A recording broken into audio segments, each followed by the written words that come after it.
Hablar de lavado de activos, como ya más o menos hizo referencia el doctor Prado, implica fundamentalmente referirse a estos tres puntos: criterios de política criminal, aspectos dogmáticos y consecuencias jurídicas. Esos tres puntos son fundamentales. Los criterios de política criminal, prácticamente el doctor ya los hizo referencia, creo que no hay necesidad de abordarlos, pero en cuanto a los aspectos dogmáticos, porque siempre decimos criterios dogmáticos, dogmática penal, pero ¿qué cosa es la dogmática en sí? Cuando decimos vamos a tratar los criterios dogmáticos del delito de lavado de activos, ¿a qué nos estamos refiriendo? Nos estamos refiriendo sencillamente a los desarrollos teóricos realizados a partir de un tipo penal, en este caso de la ley de lavado de activos, que constituyen las pautas para interpretar y aplicar la norma. Repito, hablar de dogmática es referirnos a criterios teóricos, a pautas interpretativas de la norma que, por presentar argumentos sólidos y fundamentados, las consideramos como pautas que debemos observar. ¿Para qué? Para interpretar y aplicar la norma. Obviamente la dogmática surge de la ley, pero además, en una especie de retroalimentación, busca modificar la ley o inclusive llenar vacíos o superar los defectos de la propia ley. Entonces, fíjense, dogmática implica criterios teóricos fundamentados a partir de argumentos sólidos que se constituyen en pautas para interpretar y aplicar la ley. ¿Ok? Entonces, a eso vamos a referirnos, pero obviamente como son tantos tipos penales, son en este caso 3 tipos los que voy a desarrollar y cada uno tiene una complejidad particular, vamos a hacer vamos a expresar algunas ideas que las consideramos fundamentales y sobre todo respecto de las cuales puede haber discusión, porque la cosa que ya no hay discusión. Por ejemplo, vean la definición que dio nuestro amigo Marco Guzmán respecto a adquirir, a todo eso, ¿no es cierto? Lo vemos en nuestro diccionario, todos los notarios tienen su diccionario, no creo que haya problema al respecto, porque en eso no varía.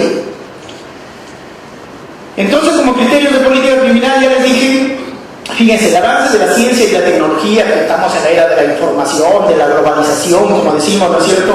Y que las actividades económicas buscan la eficiencia, ya no solo la eficacia, sino la eficiencia, es decir, la mayor rentabilidad al menor costo, ha generado obviamente que la economía despegue, ¿cierto? Pero además ha generado el surgimiento de conductas sofisticadas, de conductas delictivas sofisticadas, que más allá de facilitar la realización de la propia conducta delictiva, busca asegurar la impunidad. Y para eso obviamente también se sirven de las facilidades que nos da la era de la información y la era de la globalización, particularmente cuando hablamos de criminalidad organizada. Y fíjense, debemos tener, para hablar de lavado de activos, debemos tener en cuenta que siempre estuvo vinculado el lavado de activos a la criminalidad organizada. Es más, en un principio el lavado de activos surgió, ¿no es cierto?, vinculado al tráfico ilícito de drogas, y después se amplió a todos los supuestos delictivos realizados por la criminalidad organizada, dentro de los cuales estaba naturalmente el tráfico ilícito de drogas, pero ya amplió su contenido. Pero siempre hablábamos de lavado de activos para referirnos a criminalidad organizada. Es decir, no podíamos hablar de lavado de activos de acciones comunes, individuales de las personas comunes y corrientes, sino siempre de lavado de activos vinculados a la criminalidad organizada. Y obviamente la criminalidad organizada creó los grandes patrimonios criminales. ¿Qué son los grandes patrimonios criminales? Los patrimonios que se generaron a partir del producto del delito, es decir, a partir del objeto del delito, de los efectos del delito y las ganancias del delito, que en sí forma lo que se llama el producto del delito. Y muy bien, como quiera que las respuestas penales, es decir, las intenciones de imponer la pena ante la comisión del delito, más o menos ha fracasado. Definitivamente ha fracasado. Fíjense, las penas no han llegado a disuadir a los agentes delictivos. El fundamento de la pena es su finalidad preventiva, general y especial, positiva y negativa, ¿no es cierto? Eso ya lo sabemos, casi de memoria. Perfecto. Pero esa finalidad no se ha logrado. Para nada. En realidad, respecto de la pena, podríamos decir que la pena ya la hubiésemos dejado en el pasado, porque no ha logrado su objetivo a través de la historia, y sin embargo seguimos atados a la pena. Por eso es que ahora se busca, más que imponer la pena, aislar al agente del delito, privándolo del producto del delito, obligándolo a reparar el daño, imponiéndole multas y sobre todo buscando que pague el costo del proceso, las costas procesales. Fíjense, la perspectiva actualmente ha cambiado para lograr la finalidad preventiva de la pena. No podemos dejar de lado la pena, no se puede, porque no tenemos otro instrumento que la reemplace. No tenemos. Pero tenemos que complementarlo a través de sanciones patrimoniales. Y para eso, lo primero que se tiene que hacer es precisamente buscar, identificar el producto del delito, es decir, el objeto, los efectos y ganancias del delito. Y una vez identificados estos efectos o productos del delito, lo que se busca es privar a los agentes delictivos del mismo. ¿Por qué? Porque fíjense, ahora sabemos, ¿no es cierto? Empieza la investigación, continúa el proceso, digamos, en un control que hice, una pequeña investigación, más o menos de 15.000 procesos por corrupción de funcionarios, más o menos controlé hasta el 2010, porque de ahí ya, como se repetía, ya dejé de hacerlo. ¿Qué pasaba? De los 15.000 procesos, hubo 500 condenas. Fíjense, de 15.000, hubo 500 condenas. Y de esas, solo 4 eran efectivas. O sea, tenemos, ¿no es cierto?, la Fiscalía de lavado de activos, bueno, esas son nuevas, las anticorrupción que con tanto auspicio se crearon, ¿no es cierto?, y funcionan, y también se le destina una buena cantidad de dinero, buen número de fiscales, bono, etc. Pero a pesar de eso, fíjense, de 15.000 procesos que llegaron a la Corte Suprema, solo se imponía condena efectiva en 4 procesos. Si nosotros sacamos un costo-beneficio, fíjense ¿qué aportaba la Policía Anticorrupción? ¿Qué aportaba la Fiscalía Anticorrupción? Nada. Las Procuradurías Anticorrupción, nada. Entonces, fíjense, después ya, obviamente con este caso de los casos del gobierno Fujimori y Montesinos, ahí sí hubieron condenas. Incluso creo que hubieron algunos excesos, porque ya se condicionaron, ¿no es cierto?, que todos eran y había que sancionarlos a todos. Pero hasta antes de eso no había condenas. Y fuera de eso tampoco había condenas. Y hasta ahora. Entonces, primera conclusión, la pena ha fracasado en su finalidad preventiva. ¿Qué tenemos que hacer? Complementar el efecto preventivo de la pena con medidas patrimoniales. Sobre todo teniendo en cuenta que en los delitos patrimoniales y económicos, que son la gran mayoría, dentro de los cuales podemos ubicar inclusive los delitos contra la administración pública que se orientan por la cuestión patrimonial, en esos delitos la causa es el móvil de lucro. ¿Ya? O sea, la razón que ha tenido el agente delictivo para cometer el delito es el lucro. Muy bien, nosotros lo perseguimos, lo investigamos, una sanción, pena suspendida, etc. Pero él se quedaba con el producto del delito. Siempre se satisfacía su apetito. Siempre el móvil se cumplía, lograba su finalidad. Entonces, ¿qué se hizo? Hay que perseguir más que a la vez que al delincuente, al producto del delito. Ese es el criterio político criminal que se tiene actualmente. Pero lamentablemente, como también nuestros operadores no tienen clara esa figura, por ejemplo, tenemos un Código Procesal Penal que no incide en la investigación del delito. Perdón, en la investigación del patrimonio criminal, es decir, del producto del delito. Eso no se investiga. Recién, con esto de lavado de activos, con esas nuevas leyes que ha habido, ¿no es cierto?, pérdida de dominio, etc., recién se está pensando en eso. Entonces, miren, si lo que se busca es ajustar el bolsillo del agente delictivo para lograr el efecto preventivo, ¿qué teníamos que hacer? Privarlo del producto del delito, que repare el daño, las costas procesales y la pena de multa. Perfecto. Si logramos eso, podemos decir que hemos encarecido el costo del delito. ¿Por qué? Porque el agente delictivo que buscaba satisfacer un apetito de lucro, luego del delito, se queda con menos patrimonio que el que empezó. Se queda más pobre que como empezó. Entonces, si este se orienta por el lucro y luego del delito, si tuvo la mala suerte de ser descubierto y eventualmente investigado y sancionado, va a perder todo lo que pudo ganar y pierde también gran parte de su patrimonio ilícito. ¿Por qué? Porque sobre el producto del delito el agente no tiene ningún derecho.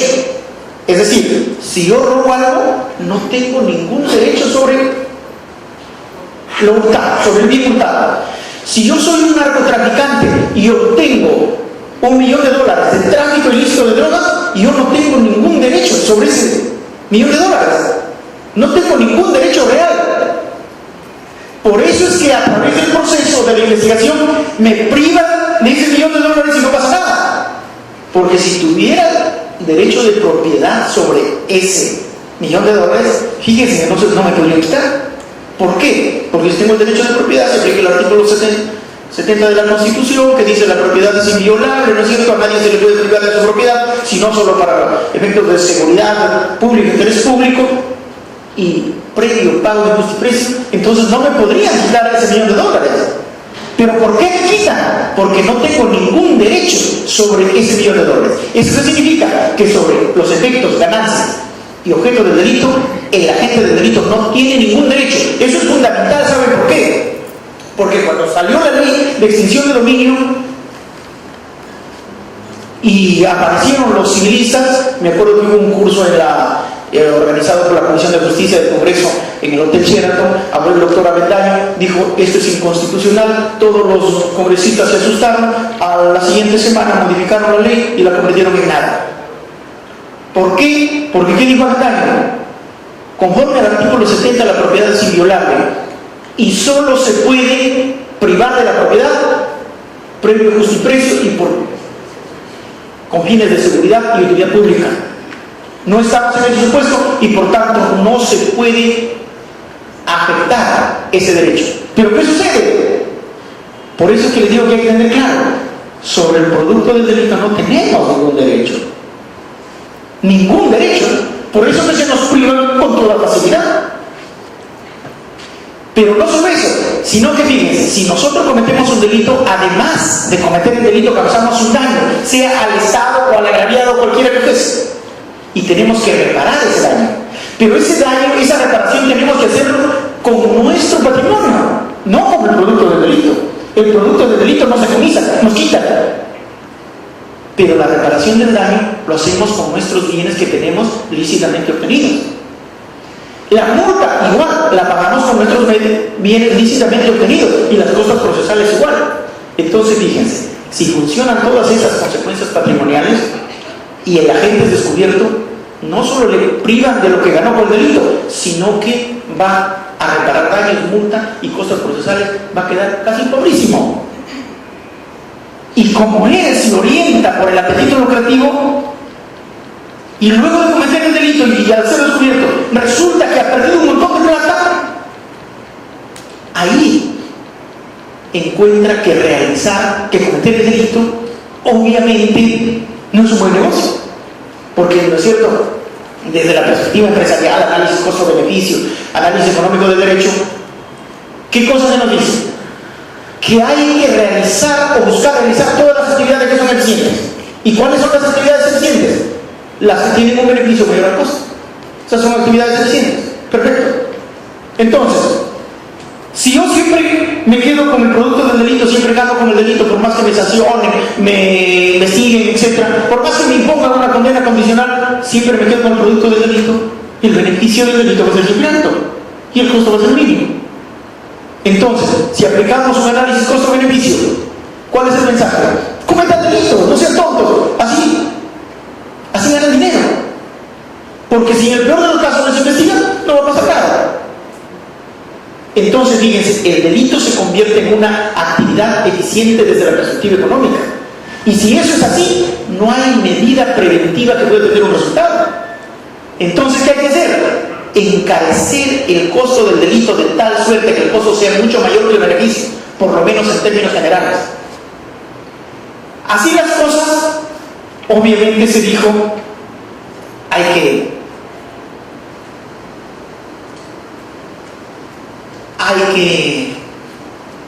intervenir en los patrimonios criminales. Hay que privar al sujeto del delito de los efectos y ganancias del mismo. Muy bien. Entonces, si eso es así, en todos los casos en que se comete delito, se busca investigar el producto del delito para decomisarlo.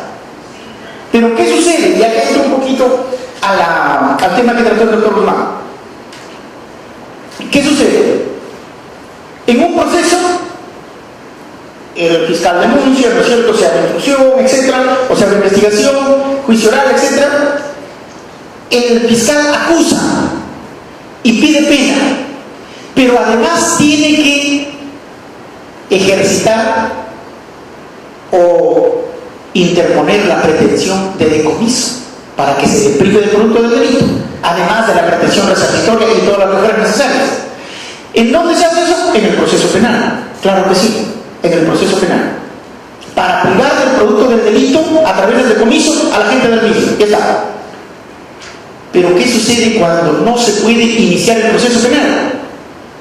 Cuando no se puede continuar con el proceso. Porque contumaz, se fugó, está en el extranjero, etc. O cuando el producto del delito se descubre con posterioridad a la conclusión del proceso. O incluso el proceso penal ya está totalmente avanzado, ya está por concluir, y en ese momento se descubren los efectos y ganancias del delito, es decir, el producto del delito. Y ya no se puede interponer la pretensión de decomiso en el propio proceso penal.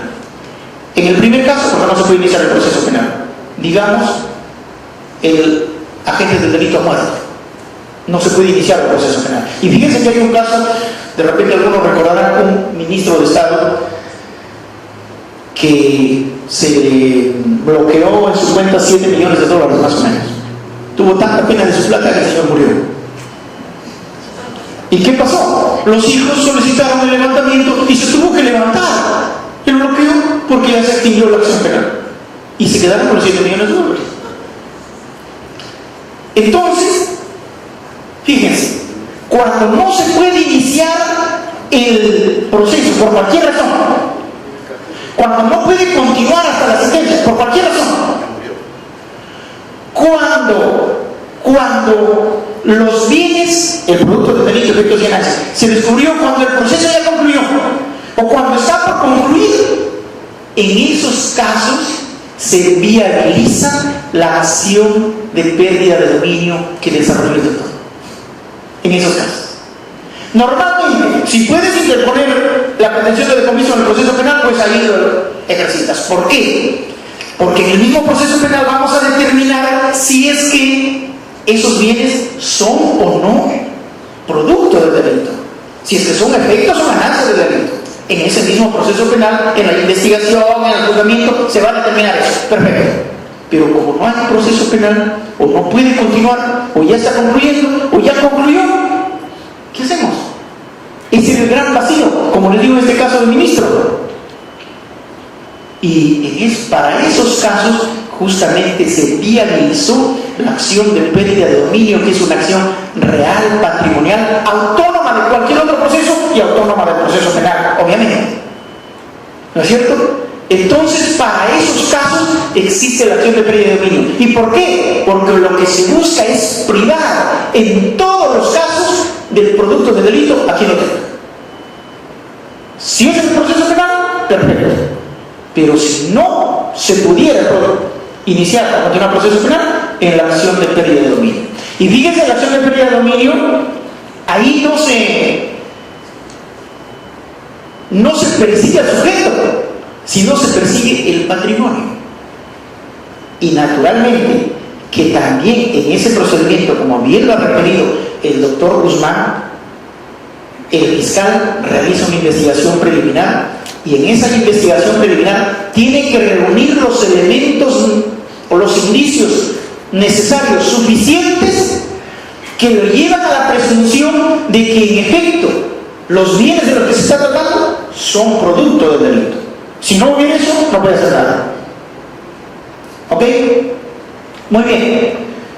Y luego en el juzgamiento, naturalmente que tiene que acreditarse de que esos bienes son efectos o ganancias del delito. Si no fuera así, tienen que absorber el punto. Entonces, fíjense, como ya se buscaba privar a la gente del delito del producto del mismo, además, las operaciones que haga con el producto del delito también debemos considerar los delitos. Y esas operaciones que se hacen con el producto del delito justamente son los actos de lavado de activos. La razón política criminal, ¿cuál es? Privar a la gente del delito, de ese patrimonio. Y obviamente, además, evitar que haga operaciones comerciales o económicas con ese producto del delito. Y si las hacen, las sancionamos penalmente. Surgió así el delito de lavado de activos. Muy bien, ya lo tenemos en la ley y entramos a analizar justamente los tipos penales, es decir, el segundo punto que son los aspectos dogmáticos. Ya sabemos por qué. Cuando hablamos de razones políticas criminales o de finalidad política criminal, ¿en qué consiste? En describir y explicar la razón por la cual a esa conducta la consideramos delito. Y ya les expliqué la razón. Entonces, ya tenemos el tipo penal. Vamos a analizar el tipo penal. Vamos a dar las pautas necesarias para interpretar y aplicar la ley que contiene estos tipos penales. Sabemos, ¿no es cierto?, que tenemos el tipo de lavado de activos desde más o menos desde el año 1992, con los artículos 196A, 196B del Código Penal.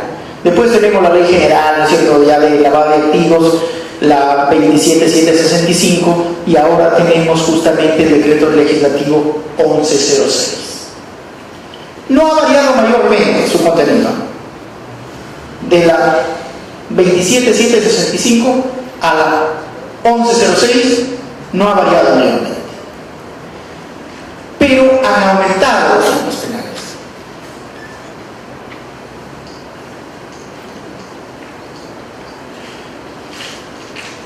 No se ven ahí. Ya. Miren, el decreto legislativo 1106 comprende varios tipos penales de lavado de activos. El primero, actos de conversión y transferencia, que es el artículo 1 que ya había explicado. El segundo, actos de ocultamiento y tenencia, que es el artículo 2, que también se explicó medianamente. Luego tenemos el tipo de transporte, traslado, ingreso y salida de territorio, de dinero y títulos valores. Fíjense acá, dinero y títulos valores están considerados en un solo artículo, en un solo tipo penal. ¿Eso qué significa? Que más o menos el tipo penal equipara a dinero, o por lo menos toma en cuenta las características del dinero para asimilarlas a los títulos valores. ¿Eso qué significa? Que cualquier título valor no puede ser, pero eso ya lo vamos a ver enseguida. Luego tenemos las formas agravadas, que es nuestro artículo 4. ¿Formas agravadas de qué? De esos tres artículos. Del 1, 2, 3, formas agravadas. El 4. En el 5 está el rehusamiento, omisión de reporte, ¿no es cierto? Ya lo explicó el doctor. Y el otro delito complementario es el rehusamiento, retardo o falsedad de información, que no es de lavado de activos. Estos dos delitos, omisión de reporte y rehusamiento, no son tipos de lavado de activos, yo lo explicó el doctor Prado, sino solamente estos 4 anteriores. Conversión y transferencia, ocultamiento y tenencia, transporte y traslado, y las formas agravadas de los 3 anteriores. Muy bien. Se discute, y para analizar cualquier delito, porque ¿qué cosa es el delito? En buena cuenta decimos así los abogados, ¿cierto? Que nosotros los notarios son abogados, pero no están vinculados mucho a derecho penal. ¿Qué cosa es el delito? Decimos acción típica, antijurídica y culpable. Ya está. Pero ¿qué cosa es la acción? La acción es la afectación a un bien jurídico. ¿Cómo se afecta? A través de una lesión o de una puesta en peligro. Muy bien. Decimos, ¿qué cosa es delito? Acción típica, antijurídica y culpable. Ya. Acción es una afectación al bien jurídico. Perfecto. Si no sabemos cuál es el bien jurídico, ¿cómo vamos a saber si estamos o no frente a una acción? Por eso es que siempre cuando analizamos tipos penales, empezamos por identificar el bien jurídico protegido por el tipo penal. Entonces, para identificar el bien jurídico, hay una serie de teorías y hay una serie de posiciones. Uno dice que es la salud pública, otro la administración de justicia, el orden socioeconómico, que es pluriofensivo, que protege varios bienes, otros que protege la licitud de los bienes que circulan en el mercado, y hay varias posiciones. Por nuestra parte, creemos que en realidad el bien jurídico protegido por el delito de lavado de activos es el orden socioeconómico, pero no en general, sino dentro del orden socioeconómico identificamos un bien más específico. ¿Y cuál es ese? La libre competencia. La libre competencia. Pero ¿saben qué? La administración de justicia también está vinculada al orden económico. Cuesta admitirlo, pero por ejemplo ustedes recordarán cuando en los TLCs, que son netamente económicos, ¿cuál era la condición? Mejorar la administración de justicia, si no, no hay TLC. ¿Qué significa eso? Que la eficacia de la administración de justicia está vinculada necesariamente al orden económico. Y por eso, ese delito de lavado de activos protege a la libre competencia y a la eficacia de la administración de justicia en cuanto se vincula al orden económico. Se puede discutir al respecto, pero nosotros creemos que ese es el objeto de protección de este delito, en general. Muy bien, si ese es el bien jurídico protegido, entonces ya podemos continuar en el análisis de los tipos penales.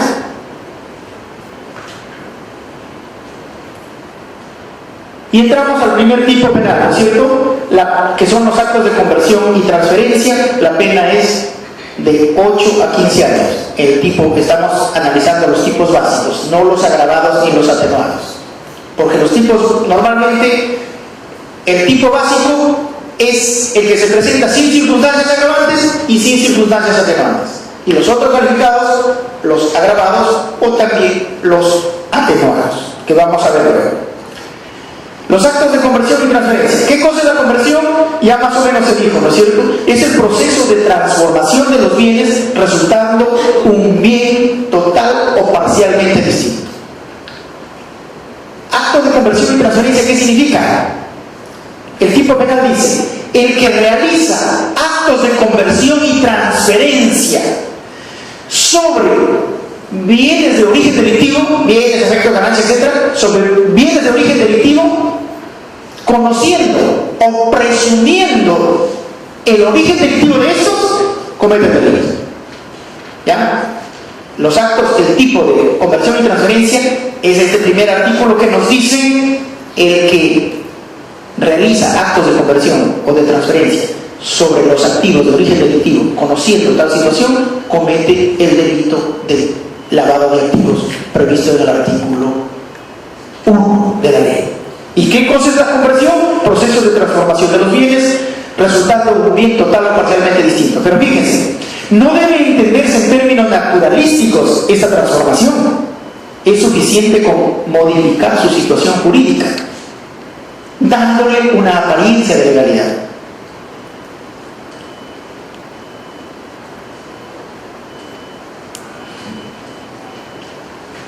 Y transferencia. Recuerden que el tipo penal es el que realiza operaciones de conversión y transferencia. Conversión ya vimos. Se está referido al bien. Transferencia, ¿qué cosa es? Traslado de los bienes de una esfera jurídica a otra, al margen de si existe o no cambio de titularidad. ¿Eso qué significa? Que puedes cambiarlo de una cuenta a tu nombre a otra que también es a tu nombre, y ya se realiza una transferencia. O sea, no se requiere el cambio del titular para la transferencia. Suficiente con que se cambie de la esfera jurídica, de una esfera jurídica a otra. Ordinariamente hay cambio de lugar, pero no necesariamente.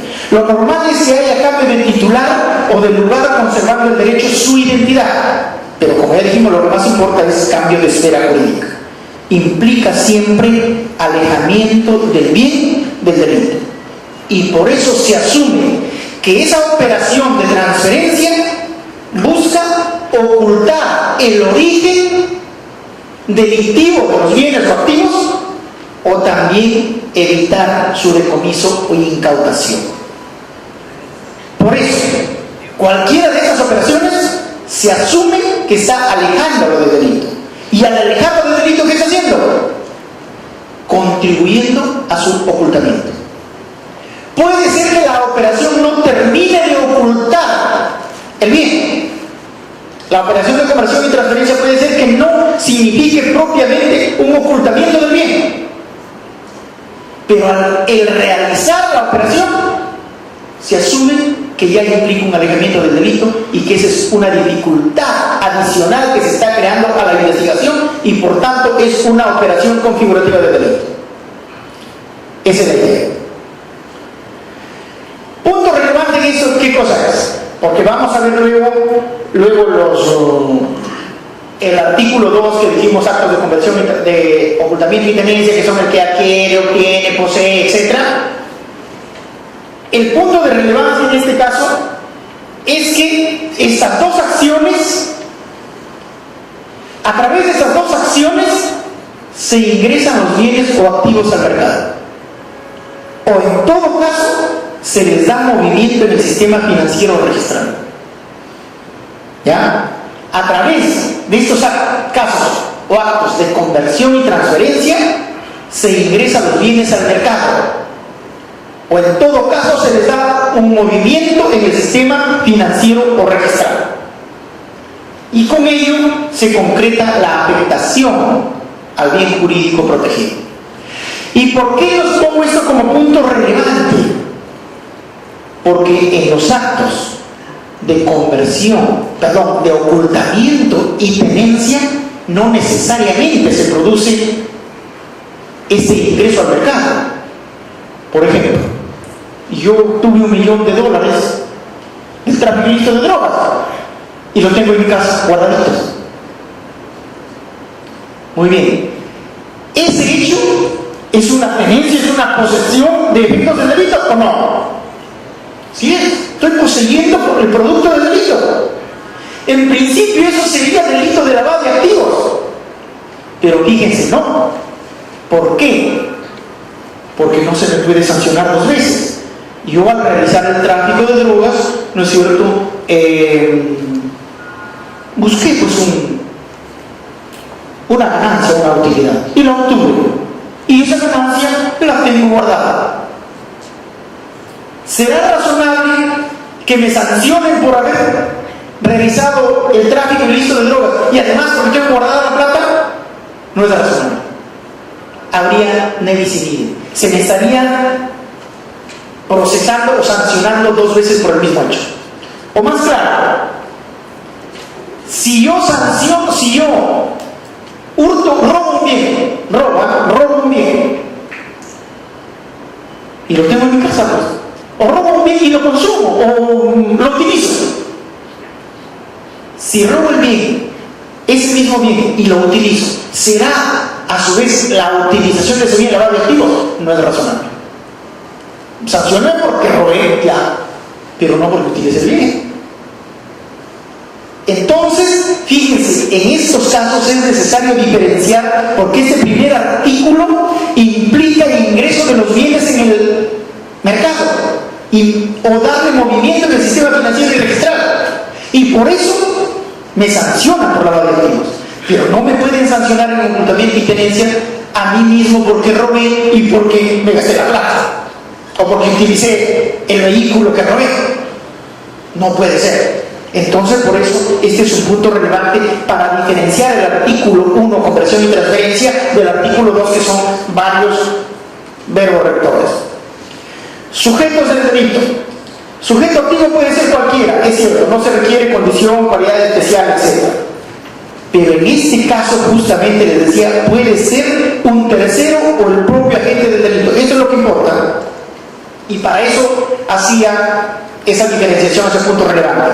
¿Por qué? Porque miren, cuando yo realizo la conversión y transferencia, yo traficante abrí una cuenta bancaria, cometí tráfico ilícito de drogas y además lavado de activos porque estoy realizando la transferencia de los activos para la cuenta. Estoy ingresando al mercado, estoy dándole movimiento del sistema financiero.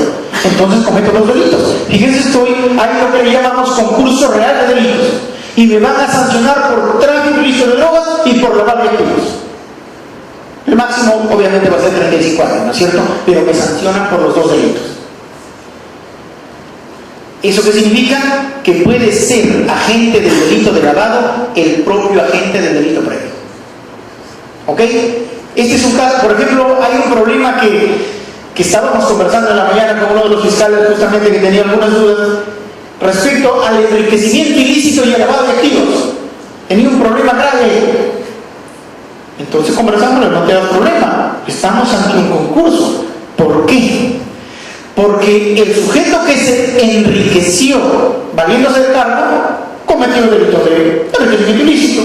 Al incrementar su patrimonio se consumó el delito de enriquecimiento ilícito. Muy bien. Pero si después de eso realiza operaciones de conversión y transferencia, además comete lavado de activos, concurso real, sin ningún problema.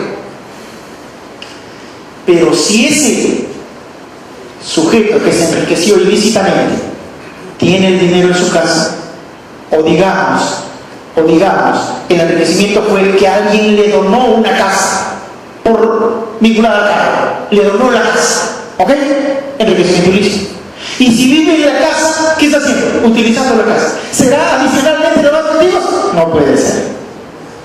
Entonces, fíjense, por eso es que en este primer artículo, es decir, en conversión y transferencia, el propio agente del delito previo puede también ser sujeto activo del delito de lavado de activos. Pero en el otro de ocultamiento y tenencia, no. ¿Ok? Obviamente eso se puede discutir, ¿eh? Sujeto pasivo, sociedad y el Estado, ya lo sabemos. El objeto de la acción, ya sabemos, ya lo dijo también el doctor Guzmán, puede ser dinero, ¿no es cierto? Dinero, bienes, efectos, ganancias, instrumentos del delito, activos ilícitos mezclados con activos lícitos, cierto. Pero ¿saben qué? También el objeto del delito pueden ser títulos valores.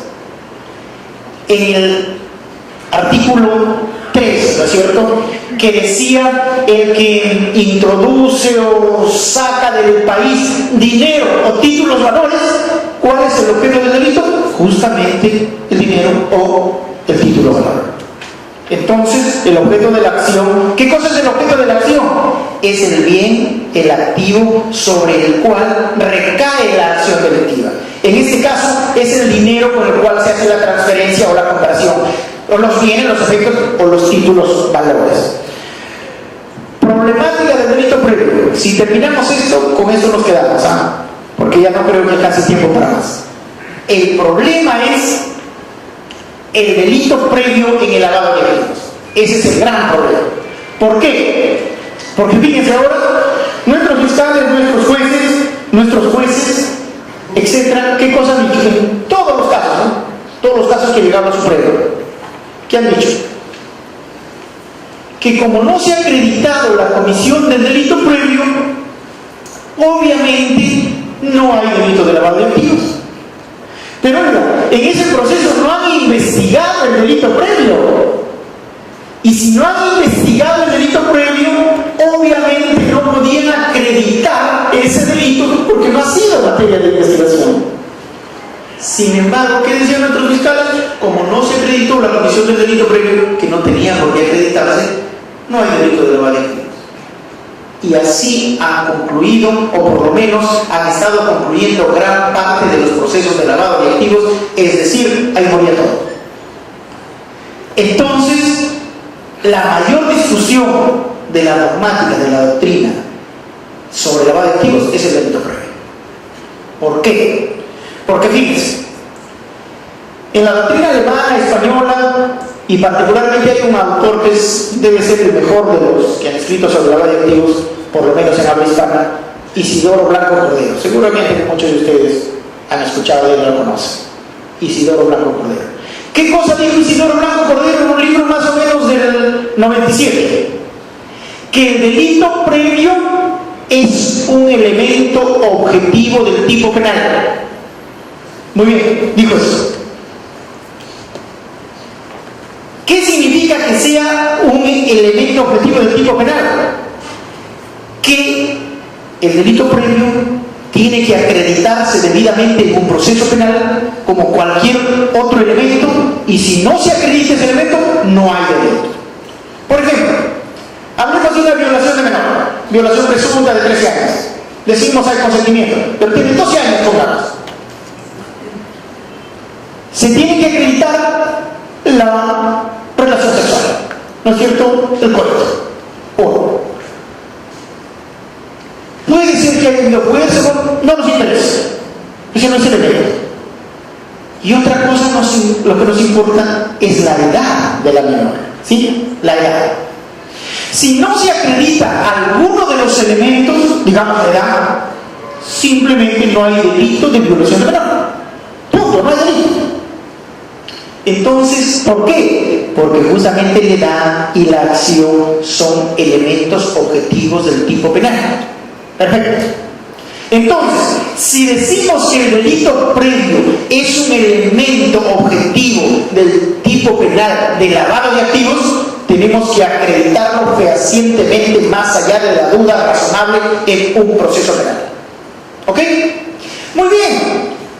Pero los convenios internacionales, la norma, la ley, toda nuestra ley, y específicamente el decreto legislativo 806, ¿qué cosa dice? Que no es necesario que el delito previo se haya investigado, se haya procesado, se haya sentenciado. No nos interesa para que se configure el delito de lavado de activos. Fíjense, la norma dice que no interesa para la configuración del delito de lavado de activos que se haya investigado, procesado, sancionado el delito previo. Dice que no le interesa. Si eso es así, queda clarísimo, pero recontra clarísimo, que el delito previo no es elemento objetivo del tipo, porque si no, tendría que investigarse y acreditarse necesariamente en un debido proceso. Pero ¿qué sucede? Y ahí viene la Corte Suprema con sus acuerdos plenarios. ¿Qué nos dice el acuerdo plenario de la Corte Suprema? Transcribe lo que dijo Blanco Cordero ¿no es cierto?, que es un elemento objetivo del tipo, y todos nuestros doctrinarios de acá, José Luis Castillo, y nuestros zapatos que han escrito sobre la materia, y nuestros Amariachi, etc., todos los que han escrito sobre esa materia han repetido lo que dice Blanco Cordero. Pero después Blanco Cordero, en escritos posteriores, ya más o menos que ha variado su criterio. Pero acá no le importa nada que haya variado su criterio. Ya lo dijo, y porque lo dijo así es. Aún cuando él llama varió su criterio. Entonces, ¿qué ha dicho la Corte Suprema? Parte diciendo, así en el acuerdo plenario, que el delito previo es un elemento objetivo del tipo. Punto. Si eso es así, está diciendo que tiene que acreditarse debidamente en un debido proceso. Y más abajito dice, sin embargo, no necesita investigarse. Oiga, ¿cómo compatibilizamos eso? La Corte Suprema. La Corte Suprema. El doctor Prado. ¿Ya? Entonces, ¿qué han querido decir después ellos? No, acá nosotros estamos diciendo que no necesitamos investigar, porque lo dice la norma. Incluso eso no tenemos que decirlo en acuerdo plenario, porque la norma lo dice. Sí, pero ustedes están diciendo que es elemento objetivo del tipo. Con eso lo han arruinado prácticamente todo. Felizmente que muchos jueces y fiscales, sobre todo jueces todavía no conozco, no le han dado importancia a ese acuerdo plenario. ¿Y qué cosa dicen? Que no es elemento objetivo del tipo. Y bueno, en efecto no lo es, porque la misma norma dice que no. Los mismos convenios internacionales dicen que no. Nos dicen que no se requiere investigar, sancionar y sentenciar por ese delito. Si no se requiere eso, jamás puede ser un elemento objetivo del tipo. Bueno, pero entonces, ¿qué cosa es? Ahí está el problema. La cuestión es fácil. Por ejemplo, cuando hablamos, acá para los penalistas normalmente cuando hablamos del hurto, del robo, ¿cuál es el objeto del delito? Digamos, el bien que se hurta. Le robaron su camioneta al doctor Rojas, esa que está fuera. Le robaron su camioneta. El objeto del delito es justamente la camioneta. Y una de las características de ese objeto del delito para el hurto es que sea ajeno, es decir, que no sea del autor del hurto. ¿Ok? La ajenidad es una característica del objeto del delito en el hurto, robo, etc. ¿Ok? La ajenidad, una característica del objeto del delito. Muy bien, acá el lavado de activos opera exactamente igual. ¿Cuál es el objeto del delito? Ya lo vimos, ¿no es cierto? Puede ser dinero, bienes, efectos, ganancias, instrumentos del delito, activos lícitos mezclados con ilícitos, por ese caso, y títulos de valores. Estos son los objetos del delito o de la acción. Muy bien. Una característica de estos objetos del delito es su origen delictivo. Su origen delictivo. Si no tiene origen delictivo, no estamos ante un objeto de acción o ante un objeto del delito de lavado de activos. Y fíjense, eso es muy importante, porque por ejemplo para los delitos tributarios nos sirve enormemente. ¿Y por qué? Porque miren, repito, el delito previo solamente tiene importancia en el lavado de activos para vincular al objeto del delito de lavado de activos, es decir, los bienes, etc., con una actividad criminal o delictiva previa. Solo para eso. Necesitamos acreditar esa característica. No necesariamente. Solamente necesitamos vincular, porque si fuera objeto del delito, el delito previo, yo tengo que acreditar el delito de corrupción, concretamente del cual proviene el delito. Tengo que acreditar en un debido proceso que tal fulano cometió tal delito de corrupción y que los bienes materia de lavado provienen directamente esa persona, ¿ok? En el lavado de activos no. Solamente necesitamos vincular al objeto del delito con una actividad delictiva o criminal previa. Eso que, mire, actividad criminal, ¿qué significa? Que, por ejemplo, yo puedo tener algunos indicios razonables de que en efecto proviene o está vinculado a los bienes a... ¿Cuánto me falta? 5 minutos, pues ya no voy a hacer nada, que sea 10. Ya, en 10 terminamos, ¿ya? Bueno, ya me desconcentró, vean, no sé qué estaba hablando. Bueno, entonces miren, decíamos que para vincular el objeto del delito a la actividad criminal previa, ¿ya?, no necesitamos tener elementos probatorios como los que se necesitan para condenar, para dictar una sentencia condenatoria, sino tener unos indicios. Por ejemplo, hemos determinado un patrimonio de 10 millones de dólares, pongamos, hagámoslo fácil. Cuando le pedimos que explique, este señor le da una explicación absolutamente inverosímil, que no lo cree ni su abogado. Entonces fíjense, tenemos ese dato, una explicación inverosímil. Y algunos datos, por ejemplo, vamos a suponer que ha sido reportado por la DEA en múltiples ocasiones por estar vinculado al tráfico ilícito de drogas. Muy bien. ¿Qué más?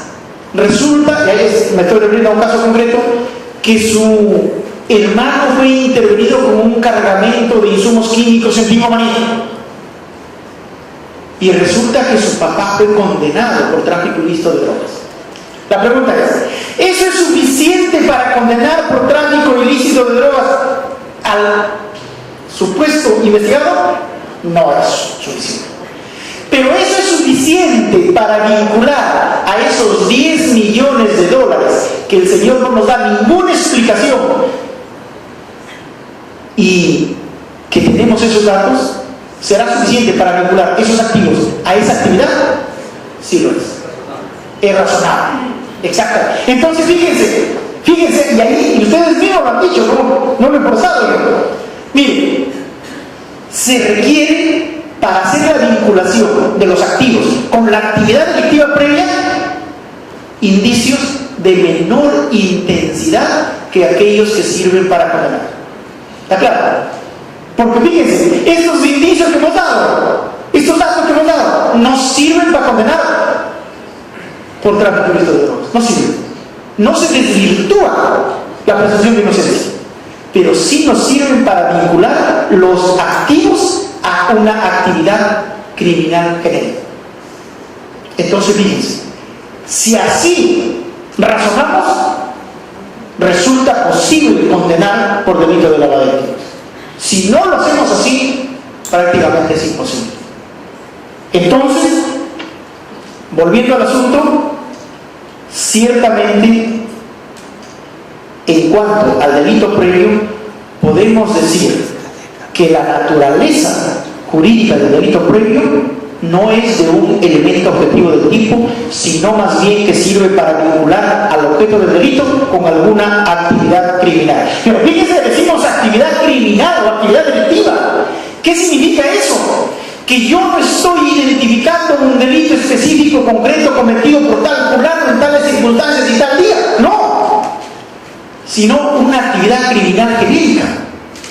Que su papá fue condenado, está vinculado a tráfico ilícito de drogas, o su hermano fue descubierto con un cargamento de drogas, él mismo ha sido señalado por la DEA como traficante de drogas. Fíjense, tengo sobre eso. Eso no me sirve para condenar por tráfico ilícito de drogas, pero sí me sirve para vincular los 10 millones, que obviamente tengo que identificarlos, si no hay objeto de delito, de los cuales no me da una explicación razonable. Lo vinculo a esa actividad genérica tráfico ilícito de drogas en general, no a un delito específico cometido por su padre o su hermano. Su hermano pudo ser absuelto, pero fíjense, determina una vinculación con la actividad criminal.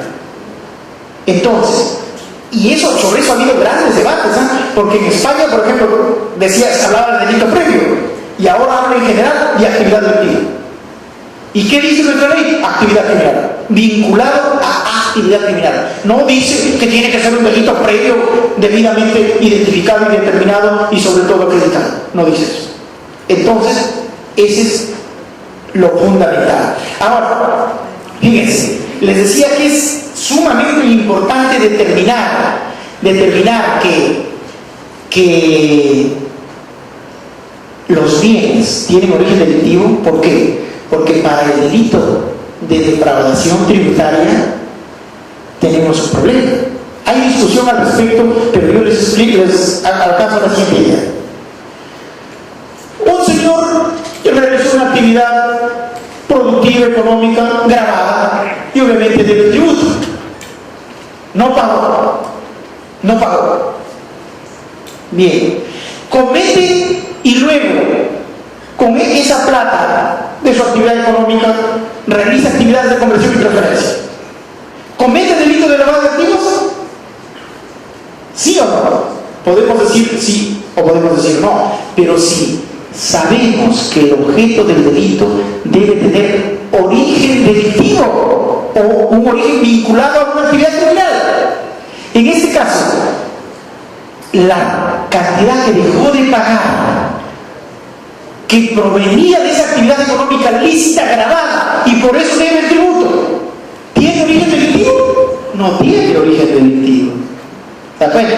Por eso es fundamental determinar el origen delictivo de los agentes o vincularlo a una actividad criminal. Ahora, distinto es si yo a través de maniobras fraudulentas, ¿no es cierto?, hago que me devuelva una cantidad de dinero. Ahí sí cometo. ¿Por qué? Porque a través de esas maniobras fraudulentas que son delictivas he obtenido el bien o el dinero. Entonces, fíjense, ahí sí es claramente determinado. Ahora, un problema también es el delito de receptación. ¿Por qué?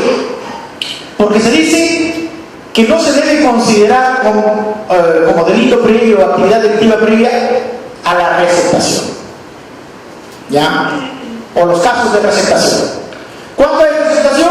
Cuando yo hurto un carro y ese carro lo estoy tratando de vender o ocultar, etc. Receptación, ¿no es cierto? Es al mismo carro, no a otro viejo. Ya está. En esos casos la misma norma ha excluido a esos delitos de lavado de activos. Porque la norma dice en general, debe tener un origen delictivo. ¿Qué significa eso? Que debe provenir de cualquier delito idóneo para producir efectos de ganancias del delito. Es decir, cualquier delito que te produzca una utilidad puede ser considerado como actividad criminal, cualquiera, menos los delitos que configuran a la vez delito de receptación. ¿Cuáles son esos? ¿No es cierto? El hurto, la apropiación ilícita, etc. ¿No es cierto?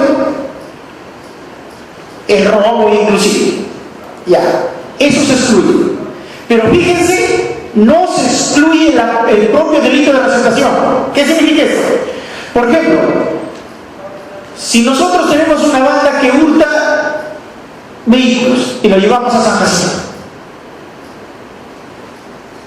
el estar vendiendo los carros en San Jacinto, ¿no es cierto?, y le entregamos a tal fulano y ese señor lo está vendiendo, eso configura receptación. El hurto, esa es la actividad que realizamos nosotros, no configura lavado de activos. Pero este señor receptador que capta cualquier cantidad de vehículos en San Jacinto y tiene ya es millonario a través de esos delitos de receptación, sí configuran lavado de activos. ¿Qué significa eso? Que los delitos previos a la receptación no se consideran, pero sí el delito de receptación. ¿Ok?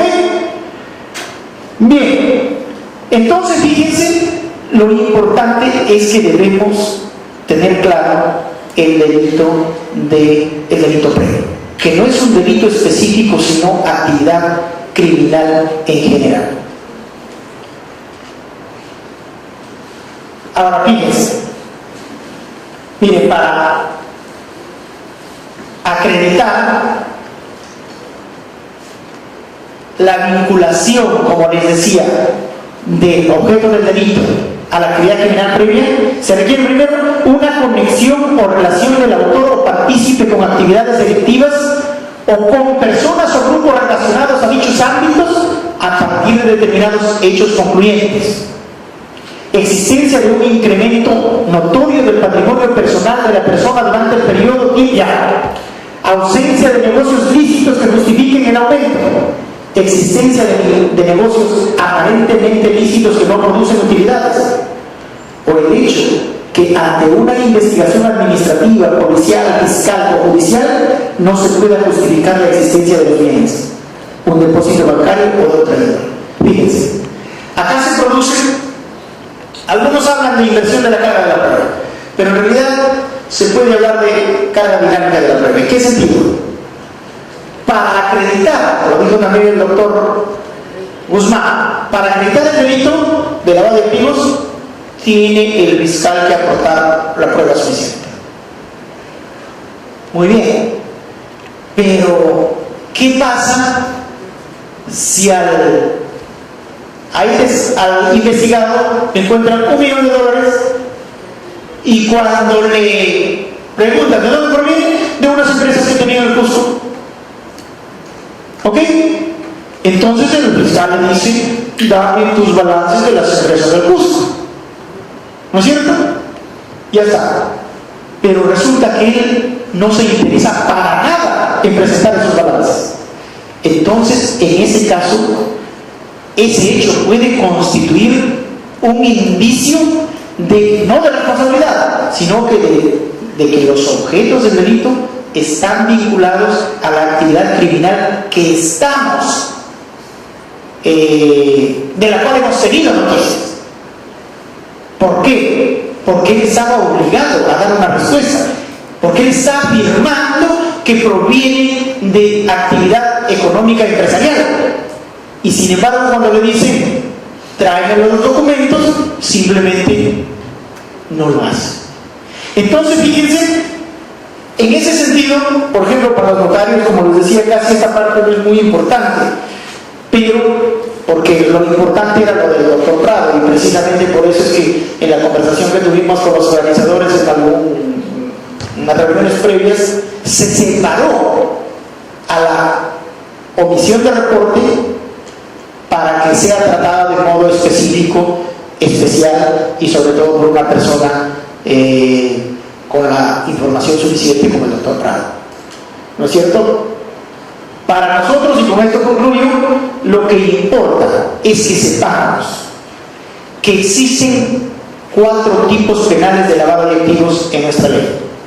El más importante es de recuperación y transferencia. Y obviamente todos estos delitos son dolosos. No tenemos supuestos culposos, como ya se dijo también. Además, existen los supuestos agravados cuando la acción lo realiza un agente del sector financiero, económico, inmobiliario, etc., cuando se realiza a través de una organización criminal, o cuando también los objetos del delito, es decir, los bienes, etc., provienen del delito de minería ilegal, tráfico ilícito de drogas, terrorismo, etc. En ese caso, la pena es la menor de 25 años. Y también existe un supuesto agravado cuando el monto es mayor de 500 unidades impositivas tributarias. ¿500 es? También se da, 500. Y a la vez existe el supuesto atenuado cuando no pasa de ¿cuántas? De 5 unidades impositivas tributarias. Esos son los tipos penales. Como les digo, todos son intencionales. El objeto del delito tiene necesariamente que tener un origen delictivo. Eso es lo que importa. Pero un origen delictivo vinculado a un delito específico cometido por tal persona en tal lugar, en tal tiempo, no. sino vinculada a actividad criminal general, como el ejemplo que les puse. ¿Ok? Eso es suficiente para identificar los delitos de lavado de activos y naturalmente que para investigar delitos de lavado de activos tenemos que hacer investigaciones patrimoniales. Y ese es nuestro gran problema porque nuestro instrumento procesal no está diseñado así. En la ley de pérdida de dominio se ha tratado de implementar criterios para una investigación patrimonial, pero mínimos. Y al final, cuando se hizo el anteproyecto, en la Procuraduría Anticorrupción, en la que tuvimos oportunidad de participar, se estableció algunos criterios. Pero después fue ya a las instancias superiores y se eliminaron varios de los criterios. Entonces ahí tenemos un problema y justamente acá el doctor Marco Guzmán, con los señores fiscales, la doctora Robles y todos los fiscales que están ahí, tienen un reto importantísimo. De ellos dependerá si es que el lavado de activos es posible investigarlo y sancionarlo o no. Porque, fíjense, ya tenemos tiempo lavado de activos y que conozca un tipo penal, pero mejor dicho, una condena por lavado de activos que no haya tenido una condena previa por tráfico de drogas, ¿qué significa? Que nuestros fiscales y nuestros jueces no han sido capaces de investigar y juzgar lavado de activos. Ahora está el reto y obviamente los señores notarios como sujetos obligados contribuirán enormemente a facilitar o a contribuir con el trabajo de los fiscales, porque de lo contrario la propia actividad notarial puede también deslegitimarse. Está bastante deslegitimada la actuación fiscal, judicial, etc. De los notarios no, pero depende de ustedes. Y obviamente felicitamos también a ustedes porque han tenido esta iniciativa, porque se interesan en el asunto y porque han asumido que es su deber informar. Al comienzo, como decía el doctor Prado, los notarios le dijeron, ¿por qué yo? Esto era siempre, ¿no es cierto? Pero ahora lo han asumido, están acá, y yo creo que trabajando mancomunadamente podemos lograr resultados, porque hasta ahora prácticamente no hemos logrado nada. Es muy poco el tiempo, pero ya no queda más, y yo les agradezco por su atención.